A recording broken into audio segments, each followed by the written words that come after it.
C fake இது அப்படி இப்படின்னு. அப்போது அதுக்கு ஒரு பதிலடி கொடுத்தாரு அண்ணாமலை. மகாதேவரம் போன்ற தொகுதியெல்லாம் 2008 முதல் தொடர்ச்சியாக 1 முறை 2 முறை 4 முறை தோல்வி காங்கிரஸுக்கு.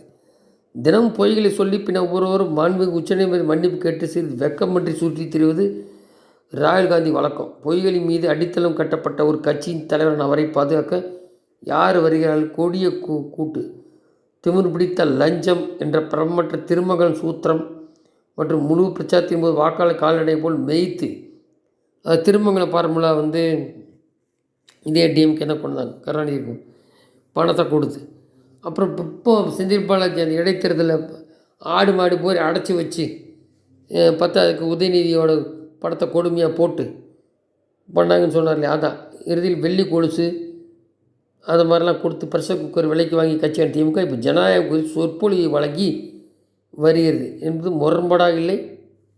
அதான் முன்னு பின் முரணு. அப்போ இங்கேயும் வாக்காளர் நீக்கிறான் அது அவங்களோட டிசிஷன், இது கட்சிகள் கொண்டு கிடையாது. அப்போது இங்கேயும் சொல்ல முடியாது. அது என்ன ஸ்ட்ரீம்லைன் பண்ணுறதுக்கு வந்தாலும் வரலாம் இருக்குது. இப்போ பணத்தை கொடுத்துடலான்னா பணம் கொடுக்க முடியாது. அப்போ இப்போத்துலேருந்து கண்காணிக்க வச்சுருவாங்க. பணம் போய் சேர்ந்துருக்குன்றாங்க, பார்க்கலாம் என்ன நடக்குதுன்னு. அப்போது இப்போவே சொல்லியிருப்பாங்க எல்லா 2 கட்சியிலையும் கண்ணும் கருத்துமாக பார்க்குறப்ப. அதனால தான் இந்த ஓடிபி வாங்க போனது ஓடிபி ஆகினாலும் லேடிஸுக்கும் பிரச்சனை இல்லை. ஓடிபியாக பணத்தை போட்டால் என்ன பண்ணுறது? அப்புறம் நம்பர் வாங்கிட்டு லேடிஸ் அட்டகாசம் பண்ணுவோம். அதனால தான் இப்போ கோர்ட்டுக்கு அதை ஆப் அடிச்சிருக்கு. ஸோ இந்த மாதிரி ஆட்சி லட்சணம். ஆனால் பேசுகிறது மட்டும் நாங்கள்லாம் செஞ்சுட்டு கொங்கு பேட்லாம் நல்லா சூப்பராக செஞ்சுருக்கோன்றார் முதல்வர். என்னத்தை செஞ்சுருக்காரு? அவர் சவுண்டாக பேசுகிறாரு. அவர் நியாயமாக ஒரு நடுத்தரமாக இருந்து பார்த்தாலே பழனிசாமி 4 வருஷம் இருந்ததுக்கும் இப்போ இவர் இருந்ததுக்கும் சீர்திக்கு பார்த்தாலே தெரியும். ஒரு சாதாரண நபருக்கு இதில் இவர் என்னங்கிறாரு, அது சவுண்டாக பேசுகிறாரு, அவர் தான் மறைக்க என்ன ஒரு லாஜிக்கே இல்லை. ட்ராவல்ஸுங்கிறாரு, நான் பேச மாட்டேன் அவர் சொல்லட்டோன்னா.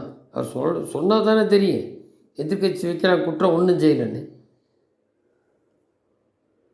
அப்போது ஒன்றும் செய்யலைன்ற உறுதினா அப்போ என்ன செஞ்சேன்னு சொல்லணும்ல, ஒன்றும் இல்லை.